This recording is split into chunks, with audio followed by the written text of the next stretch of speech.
नमस्कार, मैं नेहा और आप देख रहे हैं फर्स्ट बिहार झारखंड। देश भर में लोकसभा चुनाव की सरगर्मी चरम पर है और ऐसे में देश भर में चौथे चरण तक का मतदान हो चुका है। अब पांचवें चरण का मतदान है। तारीख 20 है, यानी कि 20 मई को पांचवें चरण का मतदान होना है। अगर बिहार के संदर्भ में बात करें तो बिहार में भी चौथे चरण तक का मतदान हो चुका है और इसमें कई सारे लोकसभा सीटों में मतदान हो गए, लेकिन अब पांचवें चरण में 5 लोकसभा सीटों पर मतदान होगा और इन सब में से सारण लोकसभा सीट बेहद ही ज्यादा महत्वपूर्ण और दिलचस्प हो गया है। वो सारण जहां पर एक तरफ राजीव प्रताप रूढ़ी है तो दूसरी तरफ लालू प्रसाद यादव की चहीती बेटी रोहिणी आचार्य है। इन दोनों के आमने सामने का टक्कर है और इस टक्कर में अब ये पूरा लोकसभा चुनाव, सारण लोकसभा सीट बेहद ही ज्यादा दिलचस्प हो गया है। दिलचस्प इस वजह से क्योंकि अब रोहिणी आचार्य के नामांकन पर्चे पर सवाल उठाया जा रहा है और ये मामला अब पटना हाईकोर्ट तक जा पहुंचा है। आज हम इसी मुद्दे पर चर्चा करेंगे। मेरे साथ वरिष्ठ पत्रकार राजीव रंजन जुड़े हैं और हम बताएंगे आपको कि आखिर रोहिणी आचार्य पर क्या क्या इल्जाम लग रहे हैं, उनके नामांकन पत्र पर क्या क्या आरोप लग रहे हैं और ये मामला आखिर पटना हाईकोर्ट तक कैसे जा पहुंचा है। सबसे पहले राजीव जी, यही सवाल होगा कि मतदान में 3 दिन का समय है। हम 17 तारीख को ये बात कर रहे हैं, 20 तारीख को मतदान होना है और ऐसे में अब नामांकन पर्चा पर जो सवाल उठ रहे हैं, क्या क्या सवाल है? ये बड़ा दिलचस्प मामला है और इससे पहले भी इस जो अभी लोकसभा का चुनाव चल रहा है, तो इस चुनाव में इससे पहले भी इस तरह के मामले, पहले सूरत का सबसे पहला मामला उठा था। उसके बाद फिर आप देखेंगे कि खजुराहो, इंदौर में इस तरह से कि जो अपोनेंट प्रत्याशी हैं, जो हमारे प्रतिद्वंदी प्रत्याशी जो हैं मैदान में, खास करके भाजपा के सामने जो प्रत्याशी हैं, उनको पहले ही मैदान से बाहर करने के लिए, चुनावी अखाड़े से बाहर करने के लिए इस तरह के इस बार का तरकीब अपनाए जा रहे हैं। ये मामला यह है कि रोहिणी आचार्य जो लालू प्रसाद की बेटी हैं और इन दिनों काफ़ी चर्चा में रही थी कि उन्होंने अपना किडनी अपने पिता लालू प्रसाद को डोनेट किया था, जिसके बाद उनको काफ़ी उनकी ख्याति हुई, काफ़ी लोग रोहिणी आचार्य के बारे में जाने, हालांकि इससे पहले वो कभी राजनीतिक गतिविधियों में शामिल नहीं रही हैं। तो रोहिणी आचार्य के नामांकन को पहले वहाँ भाजपा वालों ने, भाजपा पार्टी ने उनको वहाँ पहले चुनौती दी थी। वहाँ सारण के चुनाव पदाधिकारी जो वहाँ के जिलाधिकारी हैं, उनको चुनौती दी थी। तो उनको चुनौती में उन्होंने जो पॉइंट उठाए थे, जो बिंदु उठाए थे, उनका साफ कहना था कि रोहिणी आचार्य ने जो अपना नामांकन का पर्चा भरा है, उन्होंने जो शपथ पत्र भरा है, उन्होंने कई तथ्य उसमें छुपाए हैं। पहला जो छुपाने वाला तथ्य था कि ये सब जानते हैं कि रोहिणी आचार्य सिंगापुर में रहती हैं और पिछले 7 साल से वो सिंगापुर में है। लालू जी का किडनी का ट्रांसप्लांट जो हुआ था वो भी सिंगापुर में ही हुआ था, तो वो सिंगापुर में रहती हैं। तो अब जब नामांकन की प्रक्रिया खत्म हो चुकी है, स्क्रूटनी का काम भी खत्म हो चुका है, तो उन्होंने वहाँ जो उनके प्रतिद्वंदी हैं राजीव प्रताप रूढ़ी, उनके लोगों ने सबसे पहले उनके नामांकन पर यह करके आया कि उनकी नागरिकता जो है वो भारतीय नहीं है, वो 7 साल से सिंगापुर में हैं, तो उनके पासपोर्ट की जांच की जाए। हालांकि वहाँ के चुनाव पदाधिकारी ने इस पर कोई ध्यान नहीं दिया, या हो सकता है कि उन्होंने इसको देखा भी हो। तो उन्होंने उसके बाद फिर हुआ कि रोहिणी आचार्य ने अपने शपथ पत्र में कई तथ्य छुपाए हैं, जिसमें उन्होंने अपनी संपत्ति का जो घोषणा की है, उन्होंने अपनी संपत्ति को छुपाया है, उन्होंने अपने बैंक बैलेंस को छुपाया है, उन्होंने इनकम टैक्स से संबंधित जो भी उनकी कटौती हुई है या जो भी उनका होता है, जो इनकम टैक्स जो रिटर्न फाइल करती हैं, वो तथ्य छुपाया है। और उन्होंने अपने शपथ पत्र में या अपनी संपत्ति का जो ब्यौरा दिया है, उन्होंने पटना या सारण का कोई पता नहीं दिया है। तो ऐसे में जब वहाँ के चुनाव पदाधिकारी ने इस पर कोई ध्यान नहीं दिया या उनके नामांकन को रद्द नहीं किया, अस्वीकृत नहीं किया, तो अब यह मामला कल पटना हाईकोर्ट पहुँच गया है और वहाँ नृपेंद्र कुमार चतुर्वेदी हैं, उन्होंने रोहिणी आचार्य के नामांकन को चुनौती दी और उन्होंने कहा है कि चुनाव पदाधिकारी ने इस पर कोई ध्यान नहीं दिया, जबकि यह मामला गंभीर है। बिल्कुल बिल्कुल राजीव जी। राजीव प्रताप रूढ़ी एक तरफ, दूसरी तरफ लालू प्रसाद यादव की चहेती बेटी रोहिणी आचार्य। और अब उनके नामांकन पर्चे पर जो सवाल उठाए जा रहे हैं, पहला ये कि उनकी नागरिकता स्पष्ट नहीं की गई है, भारतीय या फिर सिंगापुर की है। इसके अलावा रोहिणी आचार्य के बारे में हम बात करें तो बेहद ही ज्यादा राजनीति में दिलचस्प रखने वाली और बड़ी एक्टिव नजर आती है। फिजिकल तौर पर एक्टिव अब हुई हैं सारण में जब से उनकी एंट्री हुई, लेकिन इससे पहले लगातार एक्स हैंडल पर अपने पिता को लेकर, अपने भाई को लेकर या फिर नीतीश कुमार को लेकर, लालू प्रसाद यादव को लेकर तमाम मसले पर वो अपने विचार रखती हैं, प्रमुखता से विचार रखती है और मीडिया चैनलों पर भी खूब छाई हुई रहती हैं, पहले से भी छाई हुई रहती है। लेकिन जब सुर्खियां तब उन्होंने बटोरा जब लालू प्रसाद यादव को उन्होंने किडनी दिया है।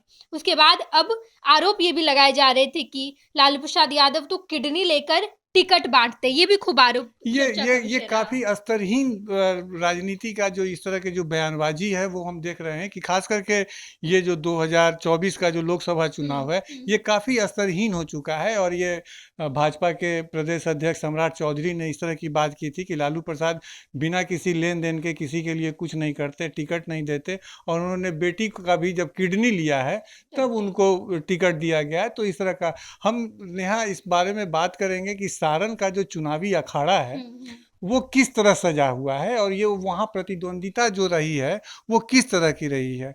तो सारण में अब तक के जो चुनाव हुए हैं, सारण का पहले 2009 के परिसीमन से पहले सारण को पहले छपरा लोकसभा क्षेत्र के रूप में जाना जाता था, लेकिन 2008 के परिसीमन के बाद उसका नाम सारण कर दिया गया। तो सारण में यदुवंशी और क्या कहते हैं उसमें यदुवंश का, खास करके यादव का और राजपूत, संख्या सबसे ज्यादा वो उसके बीच की लड़ाई रही है। पिछली बार राजीव प्रताप रूडी ने 2019 में वहां से चंद्रिका राय को हराया था। उससे पहले वो 2014 में भी वो चुनाव जीते थे। और हम अभी आंकड़े पर ध्यान दे रहे थे तो सारण में पिछले 8 चुनाव में 4 बार लालू प्रसाद और 4 बार राजीव प्रताप रूडी वहां से चुनाव जीत चुके हैं। इस बार जो स्पष्ट दिख रहा है, हम लोग पहले भी कई बार हम लोगों ने समीक्षा करने के क्रम में हमने बताया है कि इस बार बिहार में जो चुनाव हो रहा है वो जातीय गोलबंदी में लिपटा हुआ साफ नजर आ रहा है। तो इस बार भी सारण का चुनाव जो है वो एकदम जातीय गोलबंदी में स्पष्ट दिख रहा है। खास करके वहाँ सारण में यादवों की संख्या बहुत अधिक है, 3 लाख से अधिक वोटर हैं सारण में यादव जाति के। उसके बाद भी अन्य पिछड़ी जातियों के भी वोट हैं। तो हमको लगता है कि भाजपा जिस तरह से इस गोलबंदी में घिरती जा रही है, जातीय गोलबंदी में, हालांकि भाजपा की तरफ से वहाँ प्रधानमंत्री मोदी की भी सभा हो चुकी है राजीव राज प्रताप प्रताप रूडी के रूडी के लिए। लिए। तो उसके बाद तो ये जाहिर है कि प्रधानमंत्री की जो सभाएं हुई थी वहाँ पर हिंदू मुस्लिम का कार्ड खेला गया था, तो जवाब में इधर से भी जातीय कार्ड खेला जा रहा है। तो जातीय कार्ड से निपटने के लिए एक सवाल तो बहुत स्पष्ट उठता है इस समय कि कहीं जातीय कार्ड से निपटने के लिए जातीय घेराबंदी में घिरते घिरते जैसे जैसे घिरते जा रहे हैं राजीव प्रताप रूडी, तो कहीं इस बार कोई शॉर्टकट रास्ता तो नहीं अपनाया गया है कि रोहिणी आचार्य का नामांकन ही रद्द कर दिया जाए कि एक मजबूत खिलाड़ी अखाड़े से बाहर हो जाए और वो बहुत आसानी से फिर वो चुनाव मैदान मार लें।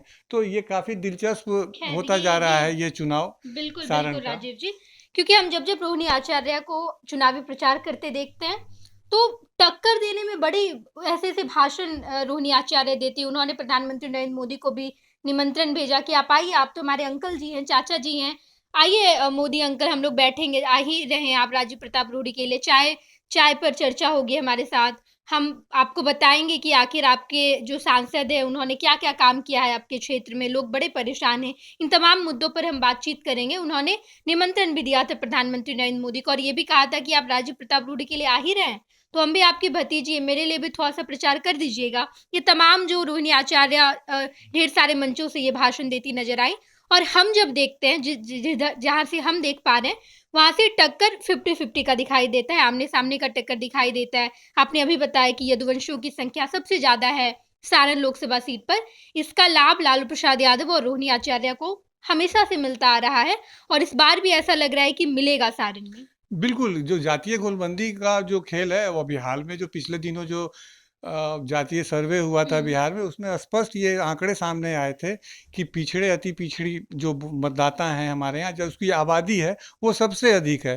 तो जैसे जैसे चुनाव का क्रमवार जो चुनाव अगले एक चरण से दूसरे चरण में प्रवेश कर रहा है, तो हम देख रहे हैं कि मुद्दे भी बदल रहे हैं। और मुद्दे बदलने के साथ जातीय गोलबंदी जो है बिहार में वो बहुत मजबूती से और बहुत साफ दिखने लगी है कि बार-बार जिस तरह से प्रधानमंत्री, गृह मंत्री बिहार आकर के और बिहार की चुनावी सभाओं में जिस तरह से वो धार्मिक कार्ड खेल रहे हैं, हिंदू मुसलमान की बात कर रहे हैं, वो इस चुनाव को पूरी तरह पोलराइज करने के लिए हिंदू मुस्लिम को के बारे में बातें कर रहे हैं, तो जवाब इसमें विपक्ष भी जो है वो जवाब में वो जातीय गोलबंदी पर जुड़ा हुआ है। और पूरे चुनाव का इस देखिएगा सिनेरियो, तो जहाँ-जहाँ से इस बार भाजपा या एनडीए ने फॉरवर्ड कैंडिडेट दिया है, उसके खिलाफ विपक्ष ने, खासकर इंडिया गठबंधन ने वहाँ बैकवर्ड क्लास के लोगों को या अति पिछड़ी जाति के लोगों को चुनाव मैदान में उतारा है।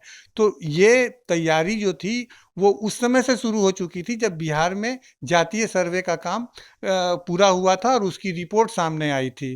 तो इसमें माहिर निकल रहे हैं। दिखने में तो अभी यही लग रहा है कि लालू प्रसाद यादव इस खेल में भारी नज़र आ रहे हैं एनडीए के सामने।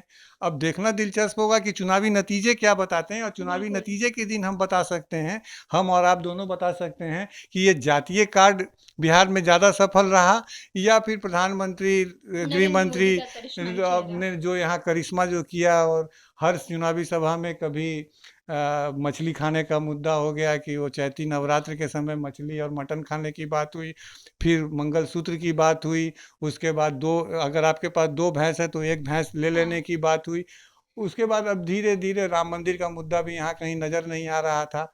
तो अब जो जिस तरह से जातीय गोलबंदी में वो घिरते जा रहे हैं, तो ये बेचैनी या हम कहें कि छटपटाहट भी साफ दिख रही है कि किसी उम्मीदवार का, खास करके सारण में जिस तरह के मामले सामने आए हैं कि वहाँ की सबसे मजबूत प्रतिद्वंदी जो राजीव प्रताप रूड़ी के सामने रोहिणी आचार्य हैं, उसका नामांकन को ही रद्द करा दिया जाए, ताकि जिस तरह सूरत में, खजुराहो में, इंदौर में जिस तरह का खेल हुआ, वो उसकी एक पुनरावृत्ति बिहार की धरती पर हो। तो देखना दिलचस्प होगा कि अब आने वाले दिनों में पटना हाई कोर्ट, और आने वाले दिनों में क्या कहें, वो 1-2 दिन का ही समय है। पटना हाई कोर्ट अगर इस मामले में सुनवाई करता है तो क्या फैसला सुनाता है, और वो फैसला किसके हक में जाता है, वो रोहिणी आचार्य के हक 18 तारीख को हाँ, चुनाव या ये हो प्रचार सकता है कि पहली ही सुनवाई में पटना हाई कोर्ट इस पूरे पिटीशन को खारिज कर दे। तो ये देखना होगा। और सारण के मतदाताओं की नज़र के साथ साथ पूरे बिहार की नज़र जो है वो अब पटना हाई कोर्ट पर टिक गई है कि पटना हाई कोर्ट इस मामले में क्या फैसला सुनाता है। खैर देखना दिलचस्प होगा। जो हम सारण लोकसभा सीट की बात करते हैं तो रोहिणी आचार्य एक तरफ और दूसरी तरफ राजीव प्रताप रूड़ी। और सारण लोकसभा सीट एक ऐसा क्षेत्र है जहां से राबड़ी देवी भी चुनाव लड़ चुकी हैं। लालू प्रसाद यादव 4 बार वहां से सांसद रहे, भी आप बता रहे थे, राजीव प्रताप रूड़ी भी रहे, तो बराबरी पर है दोनों। और अब जब रोहिणी आचार्य की एंट्री हुई है सारण लोकसभा सीट पर, तो देखना दिलचस्प होगा। और लालू प्रसाद यादव के कोर वोटर आज भी वहां मौजूद हैं, और यही वजह है कि जब रोहिणी आचार्य सबसे पहली बार नामांकन दर्ज करके जनसभा कर रही थी तो वहां भी लालू प्रसाद यादव की मौजूदगी थी। नामांकन में भी लालू प्रसाद यादव वहां मौजूद रहे। इसके अलावा जब रोहिणी आचार्य पूजा करने गई हूँ, लालू प्रसाद यादव प्रचार नहीं कर सकते हैं, लेकिन अपनी मौजूदगी वहां पर रख रहे हैं। और लालू समर्थकों के लिए लालू प्रसाद यादव का वहां होना ही बहुत बड़ी बात कही जाती है। और ऐसे में 20 तारीख का वो दिन है जिस दिन मतदान होने हैं, और 18 तारीख को चुनाव प्रचार बंद हो जाएंगे। और सबकी नजर पटना हाई कोर्ट के जजमेंट पर अड़ी है कि आखिर पटना हाई कोर्ट इस पूरे मामले को लेकर क्या जजमेंट सुनाता है, क्या फैसला लेता है। पैनोरमा ग्रुप, जो सोचता है वो करता है, आपके अपने सपनों का आशियाना। ये लो मुंह मीठा करो, आज मैंने अपना जॉब छोड़ दिया, अब हम पूर्णिया वापस जाएंगे।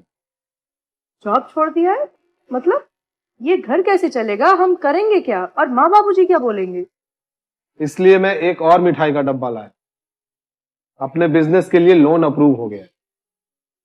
अरे लोन अप्रूव हो गया वो तो ठीक है, लेकिन पूर्णिया में हम रहेंगे कहाँ? अपना घर भी तो नहीं है वहां। इसलिए तो एक और मिठाई का डब्बा अलग से लाया हूं।